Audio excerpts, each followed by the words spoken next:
Cap, ano masasabi mo sa matchmaking na nasa advanced server na? Abangan nyo sa dulo ng video na to dahil doon natin yan pag-uusapan. At para naman sa mga bago lang sa page, ang ginagawa po nating content tuwing 9 PM ay 1 game per day. Solo, rank, game. At ang goal natin sa content natin na to ay mag 100 win streak. Hi guys, nandito na tayo sa 389th day ng 1 game per day. And ang standing natin bago yung game na to ay 327, 61, 327 wins and 61 losses. At dito sa game na to, last pick tayo. Hindi pwede yung jungle marksman ko, pati yung Harley, kasi nakahayabusa sila pre. So unggoy na tayo dito. Roamer din naman yung kulang sa kanila, kaya yung sun natin hindi na makaka-counter pa. So ayun, nandito na tayo sa pang 389 na araw ng isang game kada araw. Digmaan na!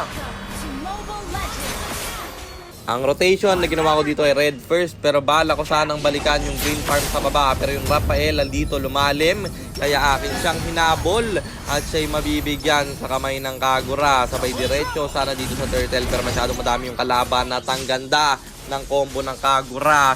Ulahan silang tatlo. Namatay pala yung isa bro. At yung Rafaela dito aabutan ko pa. Dalawa yung nakuha nating kill doon. At dumiretso tayo sa turtle dahil kulang sila. Pero kukontest pa rin yung Hayabusa. Sino kaya ang makakakuha? Siyempre yung Retrigad. At wala siyang shadow. Masiset pa ng Minotaur. Pati tuloy yung Sushin nadamay pa. Dito naman ako'y tamang farm lang. Pero yung Sushin kumukulit. Hahabulin ko siya, pero may kasamang Hayabusa at Rafaela. Na-combo na naman sila ng Kagura. Patay na yung Sushin at Rafaela dito na pa-revitalize pa, pero wala pa rin siyang nagawa. Double kill para sa atin, sabay diretso sa gitna kasi wala yung roamer at midday nila, kaya mababasag natin yung core na to. Pumipiyok pa, pero yung Hayabusa napa-ulti at wala yung kwenta. Sabay diretso sa turtle. Hindi na siya kumontes dahil nga wala siyang skills at libre nating nakuha yung turtle na yon. At dito sobrang lupit ng Hayabusa. Tamang micro sa atin. Inuubos yung Shadow Man. At pagbalik niya, hinabol ko. Pero Benedetta yung na hero lock. May ulti yung Hayabusa. Ni-rest mong gagawin yung Brody. At Benedetta pa yung mamamatay pre. Siyempre wala. Yung XP laner, walang depensa sa top, kaya babasagin namin ng libre yung Torridon. At dito pilit nilang tinutuloy yung turtle, kaya sabi ko i-reset na lang para maging lord na. Nakinig naman yung ating kampe, kaya yung lord biners na natin pre. Patay yung tatlo, pero nakuha natin ang libre yung lord dahil nasa baba yung Hayabusa. Sabay diretso dito sa top, kasama natin yung lord na nagmamarcha. Pwede nating tapusin to. Patay din yung Benedetta bro. Hayabusa dumasin, pero masyado yung malalim, kaya nag-push na lang ako ng Torre sa gitna. Sabay out kasi wala na rin yung lord at yung Hayabusa dito uminvade. Kahit lugin-lugin na sila, tumatapang pa siya, kaya nabigyan siya doon. Flood naman ang aking punteriya dito, napa-ulti vengeance pa. Pero yung Benedetta nagabol, ako yung pulahan, pero may kasamang dalawa, kaya siya pa yung nabigyan doon. Sabay diretso sa lord, wala yung sushi nila, pero kukontest pa rin yung Hayabusa at Benedetta. Sino kaya ang makakakuha? Siyempre ako pa rin yan at maghahabol tayo. Benedetta ang ating napusuan, pero makaka-out siya yung Rafaela na lang. May Claude nakasama, ulahan silang dalawa. Hahabulin ko pa, pero mukhang masyadong malalim, kaya in-out ko na. Claude, tamang pre-hit lang, may ultimate pa siya. Buti na lang may flash yung Mino guys, kaya nabuhay pa ako at naka-out.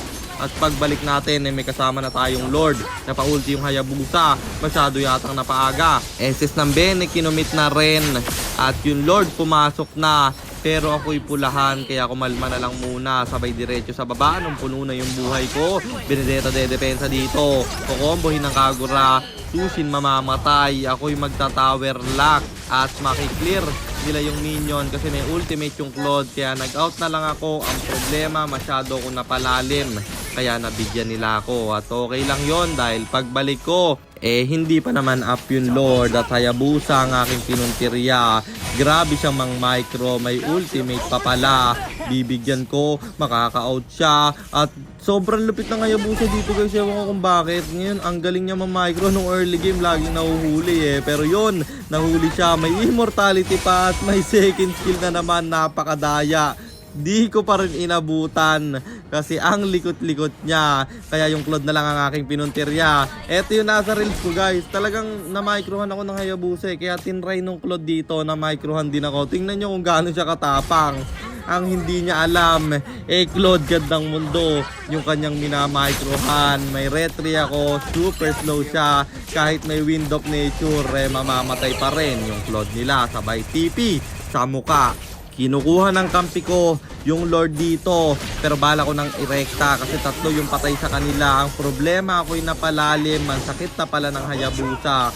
Mamamatay ako dito at magagalit yung Kagura. Okay daw, pero may Lord yung kampi. Di na nila ako kinailangan pre, kasi irerekta na nila. Tamang tower lock na at tinapos yung laban, kaya panalo na naman tayo. At ang standing na natin ay 328, 61, 328 wins and 61 losses. At sagutin na natin yung tanong ni Idol. Ano nga ba ang masasabi ko sa update sa advanced server about sa matchmaking? Sa mga hindi nakakaalam guys, nasa advanced server na yung pinaganda na matchmaking. Kasi mamimili ka na ng role bago mo i-start yung game at yung ikakampi sa'yo, iba-ibang role. Mapupunan nyo yung bawat role at maiiwasan yung kanseran. Para sa akin, syempre napakaganda niyan. Kasi solo player ako at mukhang ito na yung panahon para mag 100 win streak tayo. Pag nilagay yan sa main server, sure ako, kayang-kaya na nating abutin yung 100 win streak sa solo. Kasi maiiwasan na yung kanseran at makukuha ko palagi yung comfort pick ko. Sana kayo rin natuwa sa update na yon. At sana ilagay ni Moonton sa main server. At yun lang, sana nasagot ko yung tanong mo Idol. At sana rin meron kayo natutunan sa content natin na to. At kung meron man, pakishare lang. Then after nyo i-share, mag-comment na rin kayo ng pa-shoutout para ma-shoutout ko kayo sa mga next nating content. At i-comment yun na rin ang inyong mga katanungan kasi baka malay mo sa next nating content, comment mo naman ang mapili ko.